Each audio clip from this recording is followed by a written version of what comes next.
Krampus for Christmas. Happy spooky holidays, everyone. Act 2. The Arrival. The stillness in Liam's room was unnatural. Even in the dead of night, the faint hum of the radiator and the occasional groan of the building settling would usually fill the silence. But now it was quiet, too quiet. Liam stood in his sleep, his mind heavy with strange dreams. He saw flashes of shadows curling through his room, twisting like smoke. He felt a cold breeze sweeping over his face, its chill biting deeper than the winter air that normally crept through the broken window. His eyes flickered open. The room was pitch black, darker than it should have been. His window, which usually let in the dim glow of the street lamp, was shrouded in shadow. The faint noise of the wind outside had vanished, replaced by a silence so thick it felt like a weight pressing down on his chest. Then he heard it, a faint scratching sound, almost imperceptible at first, coming from somewhere nearby. It was rhythmic, deliberate, like claws dragging across wood. Liam froze, his breath caught in his throat. He tried to convince himself it was nothing, just the sound of the wind, or maybe the building shifting again. But as the noise grew louder, closer, he realized it wasn't coming from outside. It was inside. The scratching was accompanied by another sound now, a low guttural growl that seemed to reverberate through the walls. Liam sat up slowly, his heart pounding. The darkness in the room felt alive, shifting and pulsing like something waiting to strike. Liam. The voice was barely more than a whisper, but it cut through the silence like a knife. It was deep and rasping, filled with a chilling sense of malice. Liam's blood ran cold. He turned his head toward the door, his eyes wide. It was there, standing in the shadows. At first it was nothing more than a vague outline, a hunched figure, taller than any person he had ever seen, its form distorted and wrong.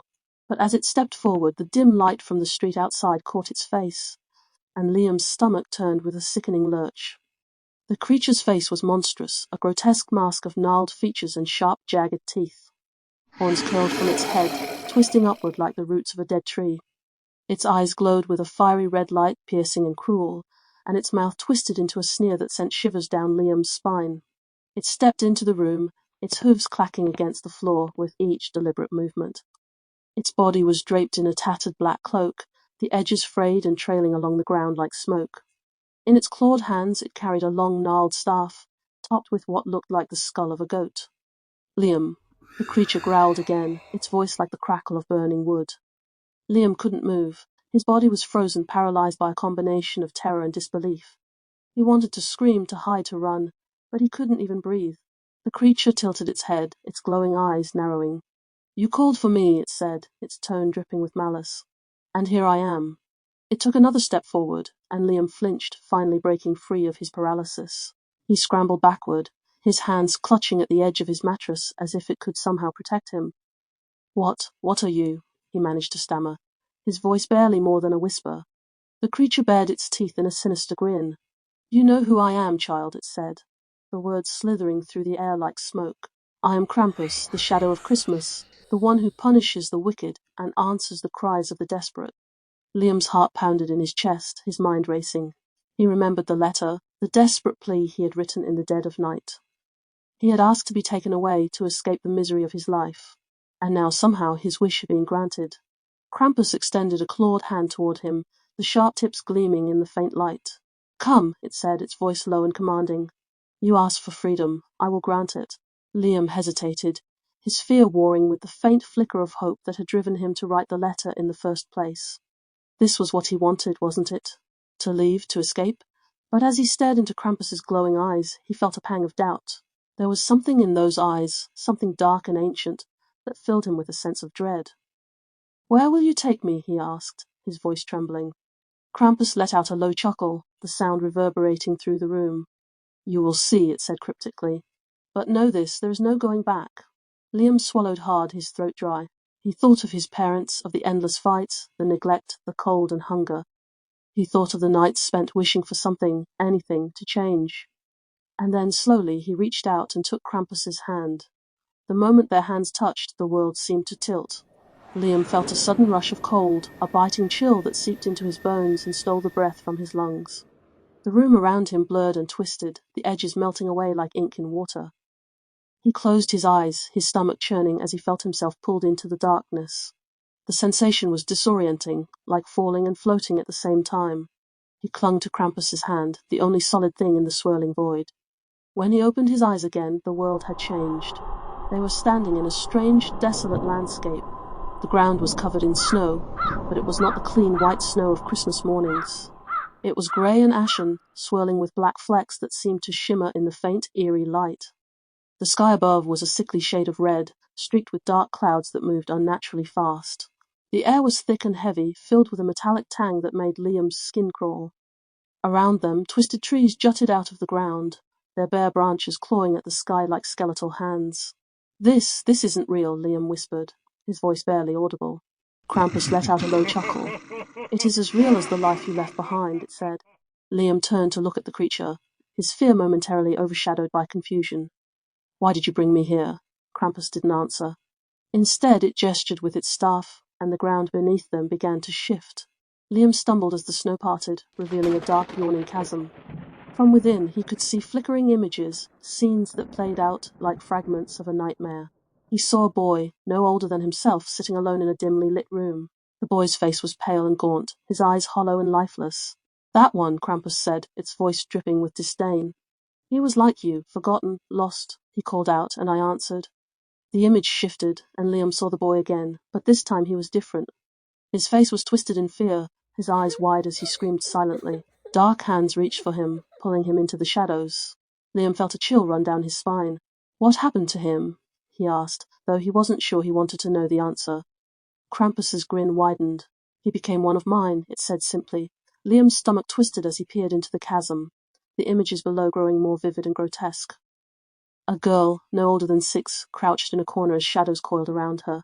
A young boy stumbled through a snowstorm, his cries swallowed by the howling wind, his small frame vanishing into the void. "Why are you showing me this?" Liam asked, his voice trembling.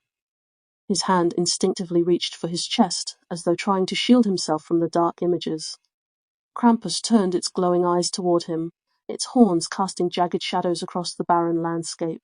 "You wanted freedom, did you not?" it growled, its voice deep and hollow, like the sound of something ancient stirring in a deep cavern. "This is the price. Freedom is never given. It is earned." "What do you mean?" Liam asked, his fear mounting. Krampus raised its staff, the goat skull atop seeming to grin with malevolent glee. The gnarled wood pulsed with a faint light, and the air around them grew colder, the metallic tang sharpening. "There are those who squander what you yearned for," Krampus said, gesturing toward the chasm. "Children who have everything, yet take it all for granted. They lie, they cheat, destroy." The creature leaned closer, its fiery eyes locking onto Liam's. "You will help me find them." Liam took a step back, shaking his head. "What? No, I didn't ask for this. I just wanted to leave." "I didn't mean silence," Krampus snarled, its voice cutting through the air like a blade. "You made your choice. You called to me. Now you must fulfill your part of the bargain." Liam felt his heart hammering in his chest. He wanted to argue, to protest, but the weight of Krampus's presence bore down on him, suffocating his words. Before he could respond, Krampus raised its staff again, and the ground beneath them shifted. The chasm closed with a rumbling groan, and the ashen snow swirled upward in a blinding vortex. Liam stumbled, shielding his eyes from the biting wind. When the snow settled, they were standing in a new place. They were in a small, cozy living room, the stark contrast to the desolation they had just left hitting Liam like a blow. The room was warm, lit by the soft glow of fairy lights strung along the mantelpiece. A Christmas tree stood in the corner, its branches heavy with ornaments and tinsel. In front of the fireplace a boy sat cross-legged, tearing into a brightly wrapped gift. His laughter rang out, light and carefree, as he pulled out a shiny new tablet. Behind him 2 adults, a man and a woman, watched with fond smiles. Liam felt a pang of something he couldn't quite name. Longing perhaps, or envy. This was what Christmas was supposed to be like. But Krampus's presence beside him was a cold reminder that this scene wasn't what it seemed. "Do you see him?" Krampus said, its voice a low rumble. Liam nodded. "Yeah, he's just a kid." "A spoiled brat," Krampus corrected, its fiery eyes narrowing. "He lies to his parents, cheats on his tests, bullies the weak, and yet they shower him with gifts blind to his sins." Liam frowned, watching the boy laugh as he ripped open another present. He didn't look like a bully. But then again, appearances could be deceiving. "What do you want me to do?" Liam asked, his voice barely above a whisper. Krampus leaned closer, its twisted grin widening. "Punish him," it said simply. "What?" Liam recoiled, his eyes wide. "You will be my hands," Krampus said. "My eyes, my judgment." Liam shook his head, backing away. No, I can't. He's just a kid. Krampus let out a low, guttural growl. You think innocence excuses wickedness? You think he deserves the joy you have been denied? Liam hesitated, the weight of Krampus's words pressing down on him. He thought of his own life, the cold nights and empty days, the feeling of being forgotten and unloved. And then he looked at the boy again, surrounded by warmth and happiness, oblivious to his faults. The anger that rose in Liam's chest surprised him. It was small at first, a flicker of resentment, but it grew quickly, fueled by years of neglect and pain. How? Liam asked, his voice cold. Krampus's grin widened. It raised its staff, and a shadow emerged from the corner of the room, coiling like smoke. The shadow took the shape of a long, slender whip, its surface glinting with a faint, otherworldly light. Liam stared at the whip, his hands trembling.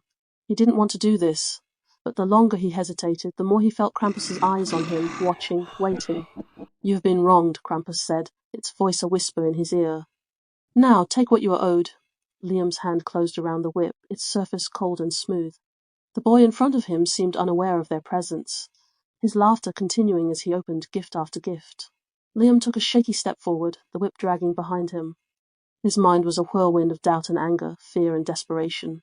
As he raised the whip, the room seemed to shift.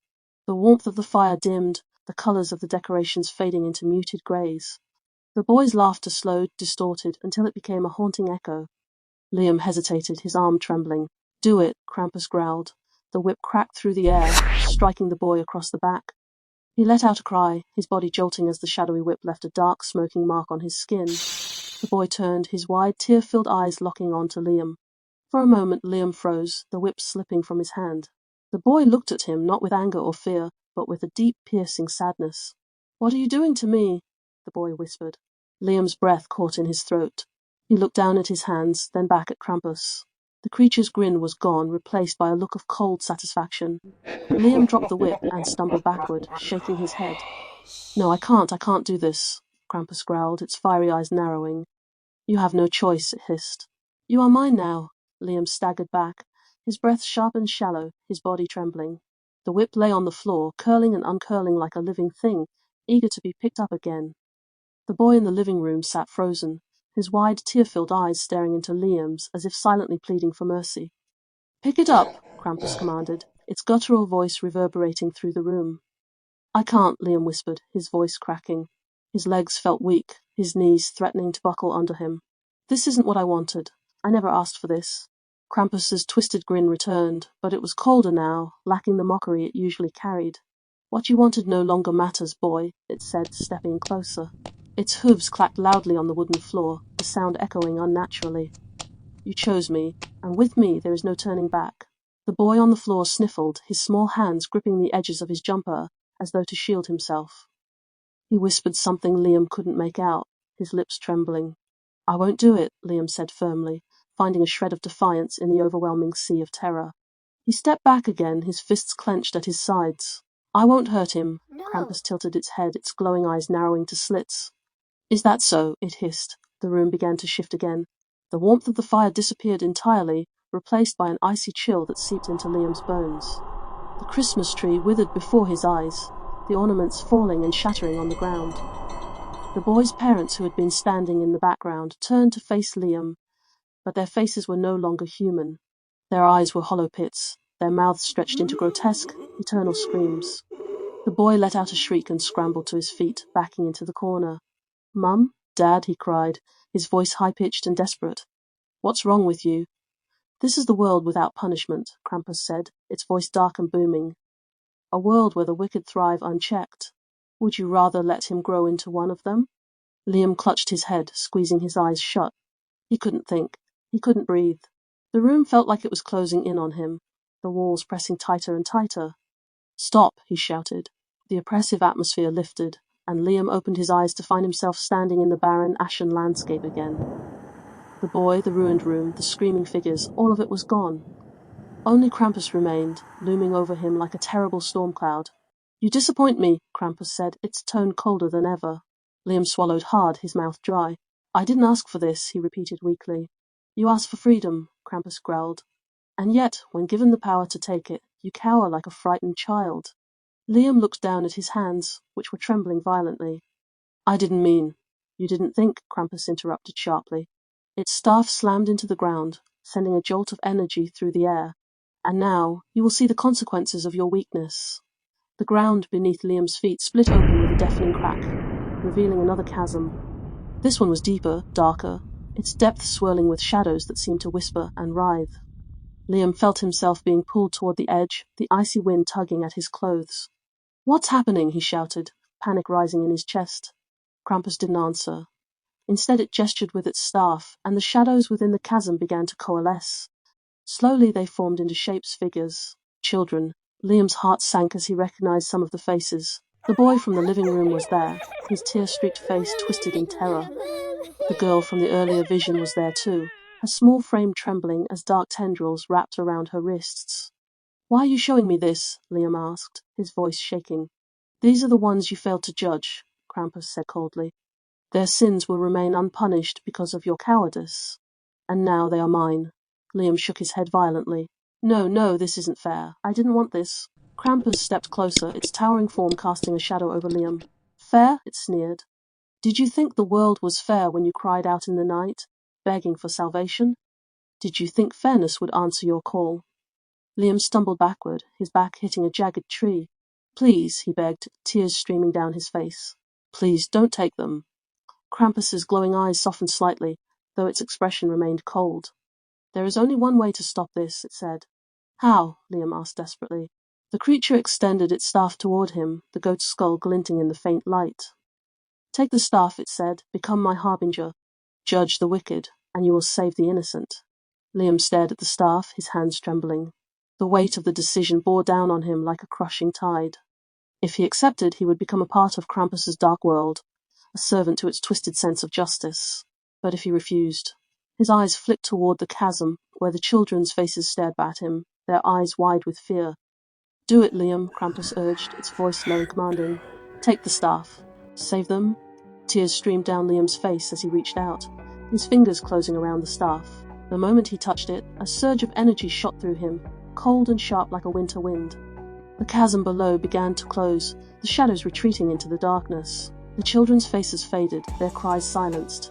For a moment, there was peace, but Liam knew it was only the beginning.